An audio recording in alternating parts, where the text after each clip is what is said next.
آم، بقالي فترة، يعني زي ما قلت لكم أنا مش عايزة أتكلم على موضوع اللاجئين أو حتى مش بتابعه.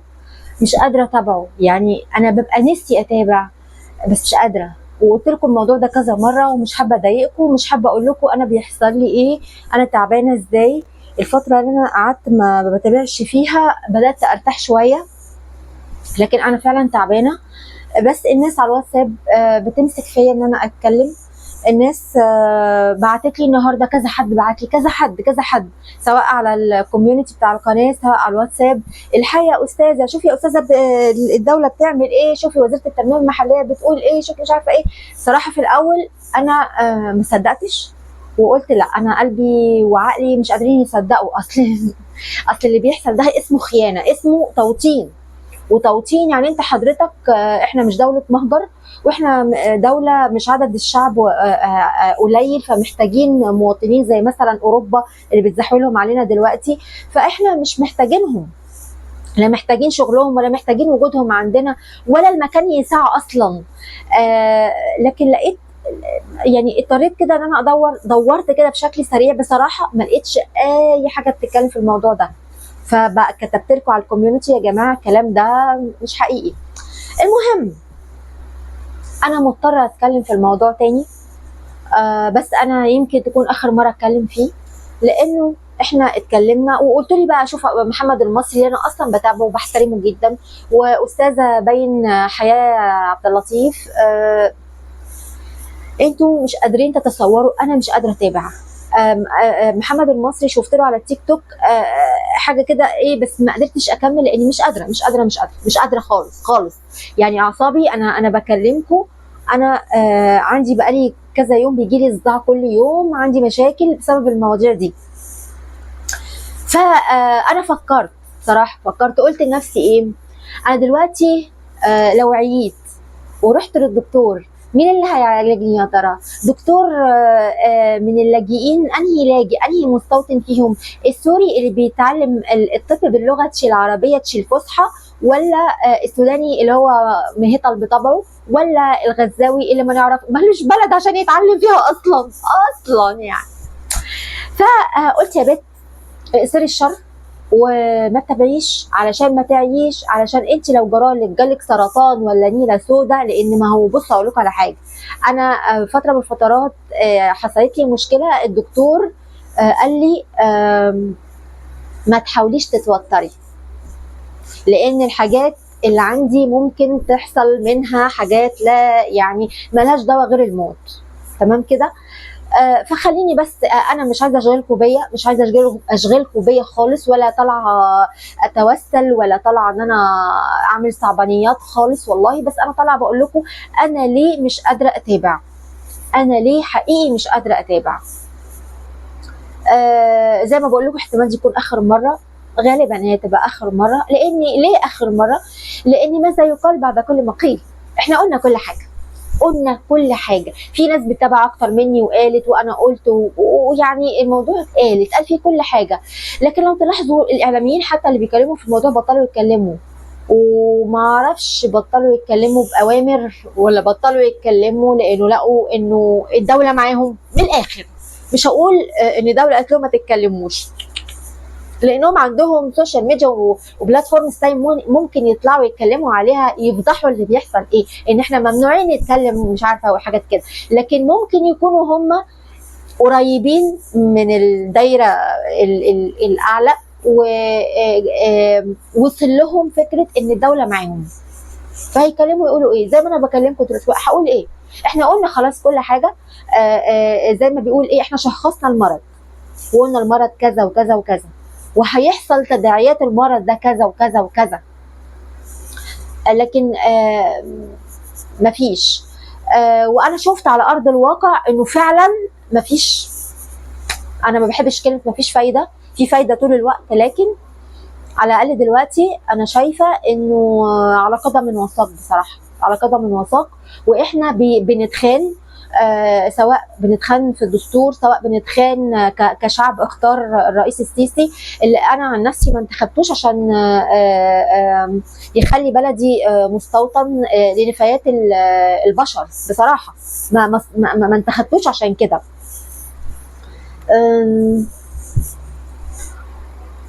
انا عايزه اعرف بس حاجه، يعني هو سؤال للدوله، هو انتوا فرقتوا ايه عن الاخوان؟ هو احنا مشينا الاخوان ليه؟ احنا مشينا الاخوان لان الاخوان كان بيبيع البلد. انا مش من الناس اللي بيسموا الاستثمار بيع بالمناسبه، انا مش بتكلم في القصه دي، بس الاخوان كانوا بيجنسوا الفلسطينيين. الاخوان دخلوا السوريين، حتى ما مشينا الاخوان اول حاجه عملتها الدوله المصريه لغت تاشيرات السوريين. ده يعني ده بسم الله الرحمن الرحيم كده. فاحنا بندخلهم دلوقتي. طب يعني منعتوهم من الاول ليه وجايين دلوقتي بتدخلوهم ليه؟ انتوا بتجنسوا وكنتوا ضد تجنيس الاخوان للغزاويه. طب ما انتوا بتجنسوهم، فين الخط الاحمر يا ريس؟ ما هم دخلوا جوه مصر، هم مش دخلوا سينا. هي سينا هي الخط الاحمر ولا مصر كلها؟ يعني انا عايزه اسال، هي القدسيه بتقف عند الدوله فين حته بالظبط؟ عشان بس نروح الموقف اللي فيه القدسيه نروح نتوضى ونصلي هناك، يمكن ربنا يرفع القرف ده عننا.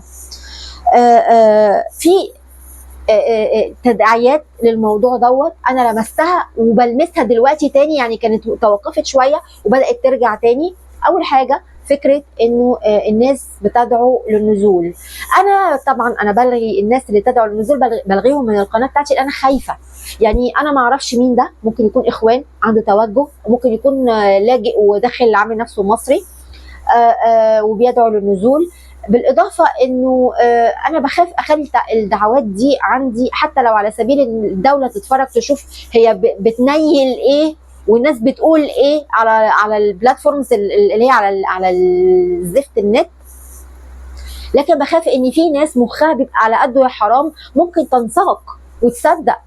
في ناس ممكن تنساق وتصدق. صدقوا على فكره، في ناس مخها قد كده، اي حاجه وراكوا اي حد يقول اي حاجه هي يزهزه عمره مش عارفه ايه. والله انا يعني مش ببالغ.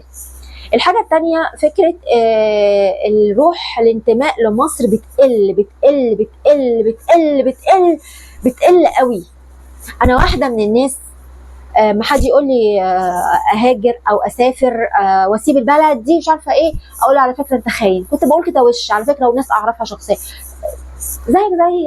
زيك زي اللاجئين، زيك زي مش عارفه ايه. انا بدات انا كمان يعني بدات كمان نفسي بس مش قادره، يعني انا نفسي بس مش قادره. ولسه سامعه استاذه حياه من الناس كلها عماله تقول لي انت سمعتيها. دخلت سمعت، لقيتها بتقول نفس الكلام اللي جوايا، اللي هو نفس الكلام اللي انا بقوله لكم دلوقتي، اللي هو ان هي بتفكر بس، يعني هي بتفكر ومش هتعمل، وانا برضو بفكر ومش هعمل. بس اللي هو ايه، انتوا وصلتوا الناس اللي هم انا مصري انا ليا الشرف ان انا مصري، وانا ليا الشرف طول الوقت ان انا مصريه بكل تاكيد. لكن انتوا بتوصلوا الناس اللي زينا واللي زي حالاتي انا بقى بالذات، اللي هي ايه، انا واحده ربنا خلقني كده، خلقني متفائله اصلا. يعني انا باي ديفولت زي ما بيقولوا باي ديفولت كده، اللي هو التفاؤل عندي بيلت ان. يعني ان شاء الله الدنيا تدردك قدامي اقول بكره احلى بكره احلى بكره احلى. وعلى فكره كلمه بكره احلى دي نفعت معايا، وعندي قصه في حياتي الشخصيه. في عز ما كنت مرميه في نار حرفيا مش باين لها اول من اخر، وكنت محاطه بالنار، نار معنويه يعني. وكنت بصحى اجبر نفسي ان انا ابتسم واقول بكره احلى من النهارده، بكره احلى من النهارده. كنت بجبر نفسي ان انا اعمل كده عشان اصدق، عقلي يصدق، فاي فرصه تخلي ان بكره احلى من النهارده اقتنصها. وده اللي حصل، وربنا بفضله ورحمته يعني طفى النار من حواليا، او طلعني، ما هي ما طفاهاش، هي طلعني من النار. فخلوا الناس الحكومه والدوله خلت الناس اللي زي حالاتي انا تبقى مش عارفه هو بتاع ده معلش، اصل انا قبل كده اتقرصت منه، خايفه يكون ايه. المهم فوتكوا في الكلام فبقول يعني ان الدوله بتعمل اللي الاخوان بتعمله بالظبط، وانا ده مش قادره افهمه.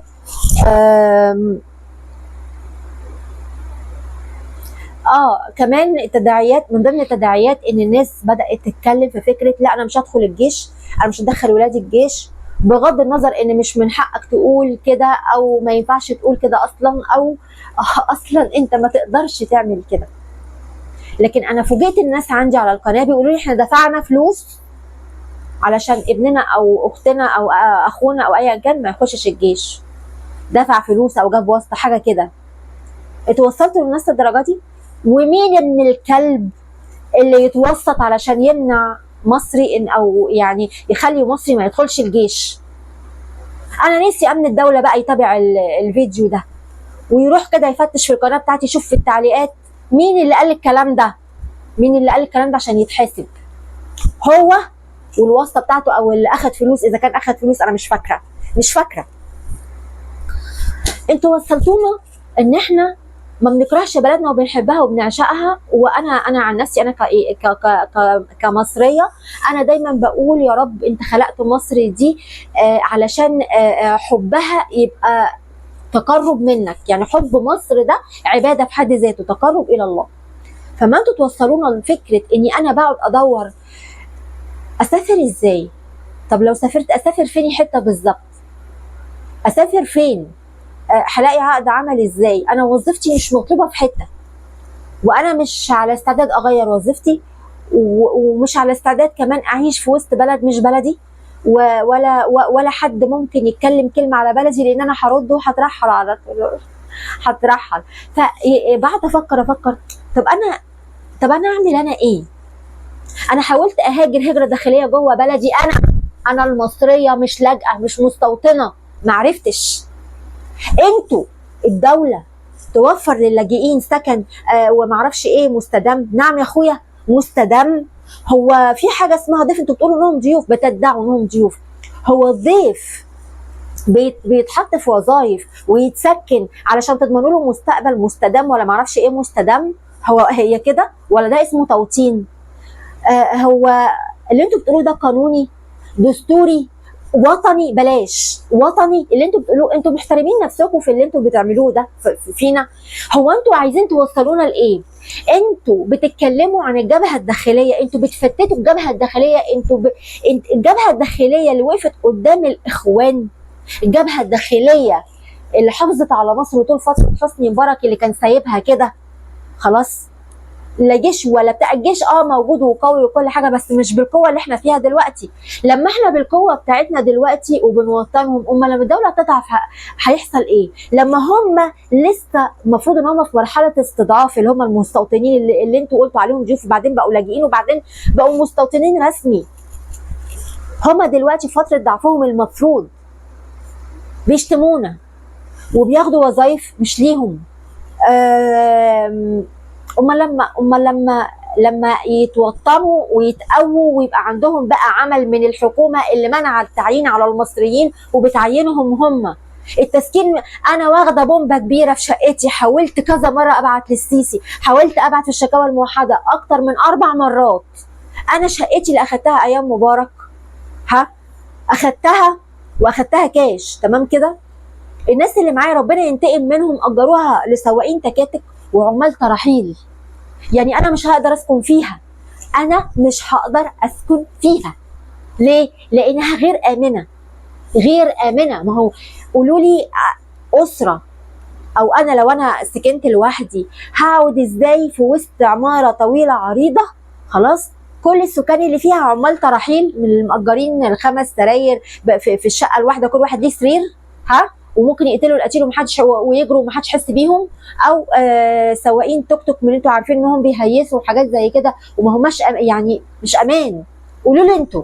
انا بعت للدوله مليون مره انه يا جماعه خدوا شقتكم وادوني شقه بنفس المستوى بتاعها، بنفس المساحه بتاعتها الصغيره تمام. ولو في فرق في الفلوس هدفعها من مرتبي، هدفعها بالقسط من مرتبي. يعني انا مش عايزه اقابل السيسي بالصدفه واقول له ريس بحبك يا ريس وشغل المبوسه ويقابلني بالصدفه ويبقى شكلي متنيل ب 60 نيله خلاص، واقعد ربنا يخليك يا ريس، ربنا يكرمك. لازم اتقابل بالصدفه يا ريس؟ لازم اقابلك بالصدفه عشان اخد حقي من بلدي؟ يا اللي بتسكن المستوطنين يا ريس، يا اللي بتوطنهم وتديلهم تعمل لهم سكن وتشغلهم، وانا مش عارفه اسكن. انا البيت اللي انا فيه الايجار الجديد القديم اللي انا قاعده فيه مع امي وابويا، لو بعد الشر جرى لهم حاجه ممكن صاحب البيت يطردني، على فكره ممكن يطردني، ولو معرفش يطردني هيضايقني لحد ما يطردني، لان انا منتفعه بشقه تانية من الحكومه يا ريس. انا مش عارفه اعيش في الشقه اللي انا منتفعه بيها اسما بس، لا عارفه ابيعها لانها بعيده عني اكتر من 30 كيلو، لا عارفه ابيعها ولا حد بيساعدني ان انا ابيعها. ولما في ناس لجأت لهم كانوا ناس اعرفهم كانوا هينصبوا عليا، والسماسرة هناك بينصبوا برضو. انا وحيده فريده شريده، ما عنديش حد يا ريس غير ربنا ونعم بالله. بس انت لما تيجي تسكن لاجئ وتوفر له سكن، وانا لا، ممكن اترمي في الشارع، انا لا.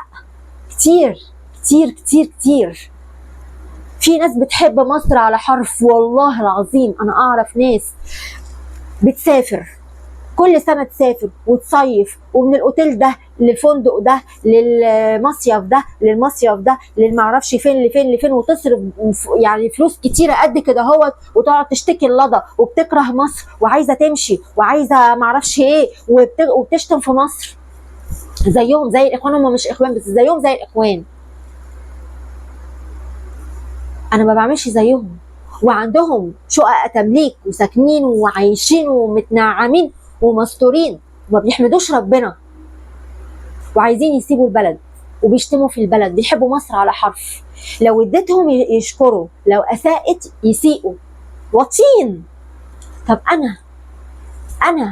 انا يلي قطعت محلات الاتراك ومحلات الاخوان والسلفيين، مش عشان انت تيجي تشكرني ولا حد يجي يشكرني، لا لا لا لا، انا بعمل كده عشان خاطر بلدي خلاص. وكنت ما بعمل كده كان بيضحك عليا ان القريب والغريب، القريب والغريب كان بيضحك عليا انت مقاطعه وفايدتها ايه؟ وفايدت انت على فكره انت اوفر قوي قوي قوي قوي قوي. كنت يعني اما بقعد في وسط ناس بدل ما يقولوا لي ايه ده، طب احنا نعمل زيك او ما نعملش زيك، بس طيب ماشي اوكي برافو عليكي، لا كانوا بيتريقوا عليا. انا ما بهتمش ان حد يتريق عليا، ان انا بعمل اللي انا شايفاه صح لبلدي. انا ما بقتش اتعامل مثلا مع حاجه زي اولاد رجب غير من قريب، لما لقيت الدوله بتقعد مع الاخوان عادي وموجودين في الدوله عادي، ولما بشتكي في الشكاوى الموحده على السوريين يقولوا لي دول اخواتنا وبيعملوا اكل مختلف. ايه 7 ايه؟ رد قذر، رد وقح، رد حقير وسخ.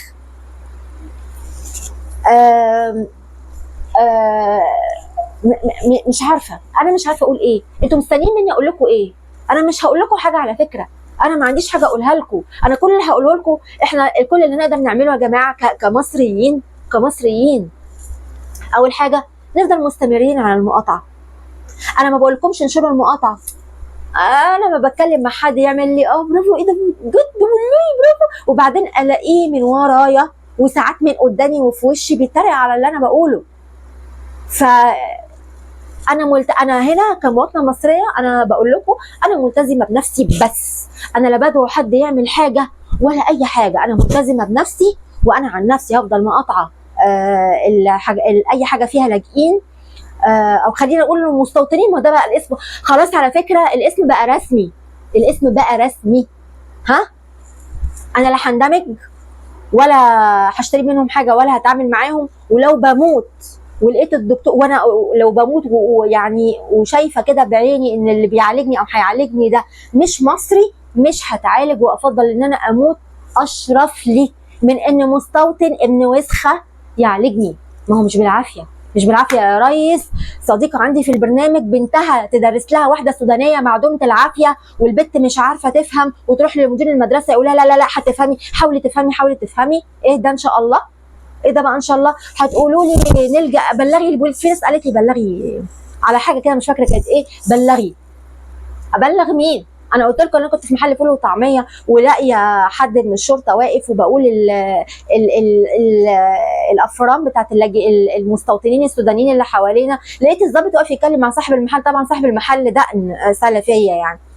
فالاتنين مستنكرين اللي انا بقوله. هنبلغ مين؟ هنشكي لمين؟ دلوقتي اللي هنعمله ايه؟ نمره واحد، نستمر في المقاطعه بتاعتنا، اللي مقاطع يفضل مقاطع، نرفض ان احنا نتعامل معاهم في مستشفى في اي حاجه.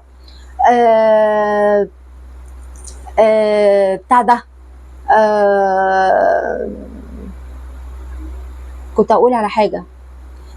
ندخل على صفحه الرئيس بتاعنا على الفيسبوك. ما حدش يقول لي حطي لينك، انا مش هحط لينكات. اللي عايز يعمل حاجه والله هيعملها، مش هيستنى ما انا بقى ايه احط لكم البزازه في بقكم الاكل في بقكم اقول لكم خدوا اهو صفحه الرئيس اهي، مش عارفه ايه اهي.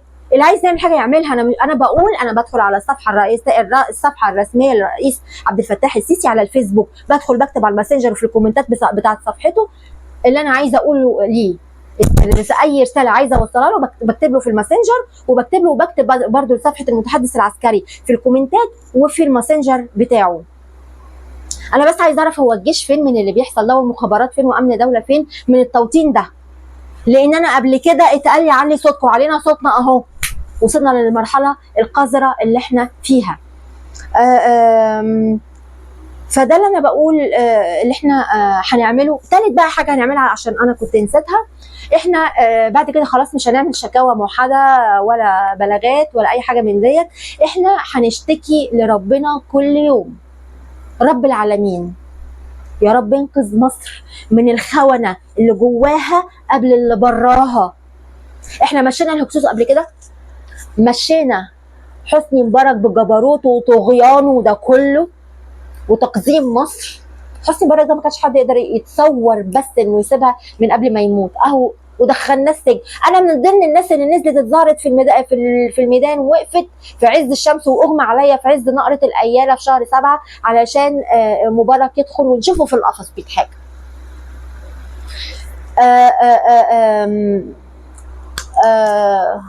فاحنا كل يوم هنلجأ لربنا نقول له يا رب زي ما خلصتنا من مبارك وخلصتنا من الاخوان، خلصنا يا رب من المستوطنين واللي بيساعد المستوطنين. اصل اللي بيحصل ده ضد الدستور، ضد القانون، ضد الوطنيه في حد ذاتها، ضد الانسانيه. انت بتموت المصري، انت مانع التعيين على المصري. وكانت اليوم السابع، عشان ما حدش يقول انا بنشر اشاعات، كانت اليوم السابع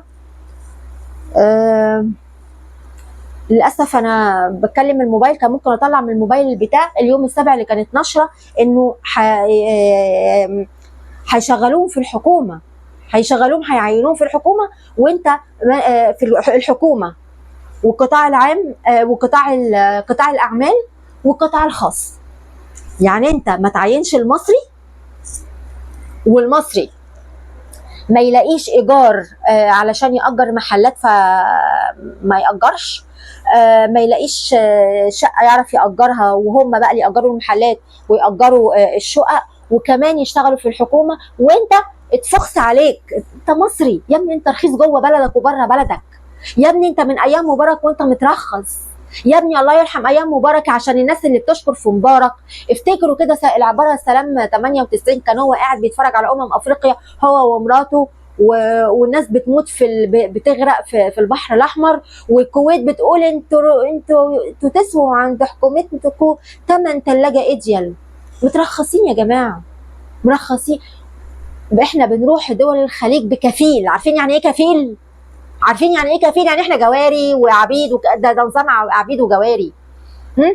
انت سايب القوه الناعمه في بلدك، قوتك الناعمه المتمثله في الرياضه، المتمثله في الفن. واحده باعت التراث السينمائي زي اللي بيبيع اثار بالظبط، بدل ما تدخل السجن. وشوفوا بقى، راجعوا كده في مجلات والصحافه بتاعه اواخر التسعينات وهي بتصوت من اللي كانت بتبيع التراث السينمائي، وكانت تطلع هي واحده تانية هربانه دلوقتي قاعده في الامارات عماله تدافع عن بيع التراث السينمائي بالنيجاتيف. انا لسه شايفه فيلم من قريب كان في نجوى فؤاد بترقص، قطعوا الرقصه يا باشا. في افلام يا باشا مقطوع منها حاجات. فانت التراث بتاعك اتسرق وبدل ما تدخل اللي عمل كده السجن لا بتحتفي بيه وتجيبه كمان في الايفنتات الوطنيه اللي تخص 6 اكتوبر. ده الله، انت عسل والنبي انت عسل. الله يخرب بيتنا احنا يا اخي، اللهم شندلنا احنا يا اخي على راي عادل امام. انت عندك عملت افشخ استاد في العالمين، واللي يقول لي افشخ والكلام ده ما يطلع من القناه، مش ناقصين قرف. افشخ استاد في العاصمه الاداريه وافشخ استاد في العالمين، وسايب شوال ها ياخد منك الفن بتاعك وياخد منك الكوره بتاعتك ها ويتباهى بشعرنا احنا ونلعب هناك ويبقوا هم بلاد الكوره واحنا هنا بلاد ايه؟ بلاد ايه؟ انا ما اعرفش. بلاد المستوطنين واللاجئين نفايات الحروب ونفايات المجتمعات. ناس دولتها بقت امنه زي سوريا ما بيرجعوش، وفي ناس بتقول لي دول رايحين جايين. وعلى فكره انا ما سمعتش الكلام ده من مصريين، ده انا سمعت الكلام ده من سوريين. واحد سوري كان من كام سنه وهي امنه سوريا دي خلاص. واحد كان دكتور كان دكتور اسنان سوري، كان لاجئ في السويد وقال لي دي سوريا بقت امنه، وبقى يجيب لي فيديوهات ويوريني هي ازاي امنه، وبيروحوا ويرجعوا عليها من زمان، من كذا سنه، مش من دلوقتي. ما بيرجعوش ليه؟ بيشتمونا وبيقلوا ادمهم، قالوا ادمهم على بنت مصريه وعملوا لها كده. يا ريس يا بتاع شرف في زمن عز فيه الشرف، يا ريس يا بتاع عيب، واللي يشتمك اشتغل اشتغل اشتغل. لا معلش، كده كتير، كده كتير كتير قوي. انا مستقطعه الوقت اللي انا بتكلم فيه ده وسايبه. انا عندي شغل وتعبانه كمان، والوقت مش ملكي خالص. بس انتوا الحيتوا عليا ان انا اتكلم النهارده وامبارح ومن امبارح وانتوا شغالين اتكلمي والنهارده اتكلمي وشوفي محمد المصري وشوفي حياه عبد اللطيف وشوفي. انا ما عنديش وقت اتابع ولا اشوف لان انا مشغوله وكمان تعبانه والله العظيم. وانا بكلمكم انا حاسه ان عينيا هتخرج، حاسه ان هنا دي هتخرج. والموضوع ده عندي بقاله كذا يوم، ورحت قبل كده للدكتور قال لي ما فيكيش حاجه. عندي صداع بيجيلي كل يوم. انا مش سليمه نهائي، ونفسيا بقى كمان متدمره نهائي. عايزه اقول ايه تاني؟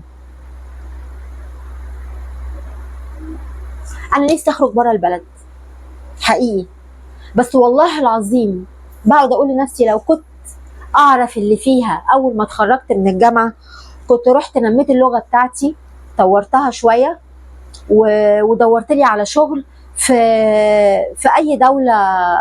في اليونان مثلا، انا بحب اليونان، كنت اروح اقعد في اليونان، مش هجره ولا حاجه يعني، كنت اروح واجي على بلدي وكل حاجه، بس كنت هشتغل هناك. لو كنت اعرف والله لو كنت اعرف كنت مشيت. لان انا مش من انصار الناس تمشي من البلد طبعا بكل تاكيد، بس انا غلبانه، انا غلبت، انا فعلا غلبانه انا واللي زيي، انا وانتوا. ليه بقى؟ لان احنا مش مستفيدين بحاجه في البلد. انا مش مستفيده بحاجه والله العظيم، ما مستفيده بحاجه. يعني اقول ايه؟ انا حقوقي مش واخداها في بلدي. على فكره انا بقول حقوقي مش واخداها في بلدي. انا بشتغل، جت عليا فتره من الفترات في مكان وفي مكان تاني، في مكانين كنت بشتغل والناس اللي كانوا معايا اللي هم رؤسائي كانوا شايفين ان انا بشتغل كويس وان انا مجتهده، وكانت النتيجه انهم يضايقوني. وفي شغل تاني كانوا بيضايقوني، يعني انا بشتغل علشان واحده تانية مش عايزه تشتغل، عايزاني اشتغل شغلها وهي واحده بدبلون ف يتمنع عني الشغل. انا اتعاقب. انا كنت في نار ربنا طلعني منها، الحمد لله ربنا طلعني منها. اتمنى انا كنت ايام الاخوان، انا هختم دي، كنت ايام الاخوان اي حد يموت كنت بحسده ان هو مش هيشوف مصر ايام الاخوان. كنت بقعد اتفرج على الافلام بتاعه الثمانينات. هتقولوا لي اشمعنى الثمانينات؟ هقول لكم عشان فتره الثمانينات دي هي فتره طفولتي كلها كانت في الثمانينات. فهي الفتره دي بحس فيها كده بالدفى، فكنت بقعد اتفرج على الافلام اللي بتاعه الثمانينات عشان احس ان انا مصر لسه بتاعتي انا. مش مخطوفه من الاخوان ولا من حد. دلوقتي رجع برضو الموضوع دوت، لما ببقى قاعده ما ورايش حاجه بقعد اشوف الافلام بتاعت الثمانينات علشان احس ان مصر بتاعتي لسه، وان ما فيش عندنا مستوطنين ولا حاجه، والهكسوس ما دخلوش مصر ولا حاجه، واللي ماسكين مصر مش خونه ولا حاجه. وبتمنى ان انا اموت، بتمنى ان انا اموت حرفيا. وكل يوم بقول يا رب لو خرجت من البيت ما ارجعش تاني. انا عايزه اموت فجاه، عايزه انام ما اقومش، عايزه انام ما اصحاش، عايزه فجاه كده وانا بكلمكم اروح. مش عايزه اموت مريضه، يعني انا مش عايزه اموت مريضه، مش عايزه احتاج لحد، مش عايزه احتاج لفلوس، مش عايزه احتاج لقيت حد تشيلني او تقول تقومني، مش عايزه لقيت حد تناولني كوبا. انا عايزه اموت، اموت دلوقتي. ويا رب اموت، يا رب يا رب يا رب اموت، يا رب اموت، علشان ما اشوفش مصر فيها مستوطنين، وما اشوفش الرئيس اللي انا بايدي اللي تتقطع دي انتخبته. انا اسفه، انا اسفه يا ريس، انا اسفه يا سيسي ان انا انتخبتك، والله العظيم اسفه، اسفه لمصر ان انا انتخبتك، اسفه لبلدي. انا بعد كده عن نفسي انا مش هشارك في اي خلاص. انا هعمل زي ايام في ايام الحكم المجلس العسكري في زخم ثوره 2011. انا بعد تزوير الاستبيان او الاستفتاء بتاع الدستور الاول ولا الانتخابات، انا كنت طبعا عايزه الدستور الاول والاستفتاء اتزور. ساعتها انا قلت ما بني على باطل فهو باطل، وبطلت اشارك في اي عمليه انتخابيه لحد ما جه السيسي. انتخبته اول مره، تاني مره عشان تيران وصنافير ما انتخبتوش، ثالث مره انتخبته علشان مصر، مش عشانه والله العظيم، ما عشانه، عشان مصر. لكن انا عشان مصر برضو بقول انا اسفه يا راس ان انا انتخبتك. وانا مش عارفه انا كنت عايزه اقول ايه تاني قبل ما اقفل معاكم، انا طولت قوي قوي قوي، بس انا بكلمكم من قلبي. بصوا يا جماعه، محدش بعد كده يعني انا ممتنه ليكم جدا، ممتنه لمتابعتكم على القناه، ممتنه، وانا قناتي صغيره يعني مش فارقه يعني انه ايه، انه في ناس تدخل تقول لي انا اعمل لك ريبورتات. اعمل يا حبيبي، فتحت قناه تفتح قناه تانية عادي خالص. بس انا ممتنه للناس اللي بتشوفني وبتهتم برايي وبتقول لي اتكلمي انتي صوتنا، اتكلمي. انا ممتنه، لكن انا مش هقدر يعني مش هقدر اتكلم في الموضوع، مش هقدر يعني استجيب بعد كده الا اذا كان في حاجه جديده ممكن نتكلم عنها. لكن احنا خلاص اتكلمنا، انا قلت كل اللي عندي. مفيش يعني، مش هنقعد نوصف في المرض كل يوم، نوصف في المرض ده هنا الحقوا، ده اللاجئين هنا عملوا كذا، الحقوا ده هنا عملوا كذا. لا خلاص، احنا عرفنا انهم وحشين، وعرفنا انهم ما بقوش لاجئين، وعرفنا ان خلاص الجديد ان الدوله، او مش الجديد اللي هو اخر الاخبار، خلاص الدوله رسميا معاهم. ف لك الله يا مصر. وكل يوم يا جماعه خليها واجب كده، كل يوم وقت الصلاه، اي صلاه بتصلوها، مسلم مسيحي يهودي لو ملحد، امسك كتاب فيزياء وقول يا رب ارحم مصر من الخونه اللي جواها واللي براها، يا رب ارحم مصر من المستوطنين، يا رب ساعدنا نخرج المستوطنين. ولو انت ماسك الكتاب بتاع الفيزياء كملحد يعني، ليك كل الاحترام، قول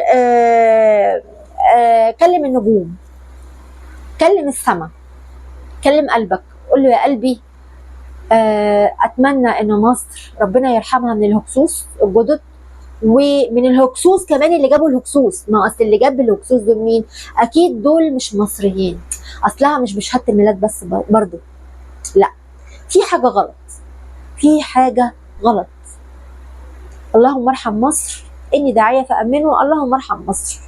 وتمنوا لي اني انا اموت، انام ما اقومش، اخرج من بيتنا ما ارجعش، بس اموت على الهادي، يعني لو اموت ايه فجاه، لو ما احسش بالم، مش عايزه احس بالم، مش عايزه احس يعني محتاجه لحد.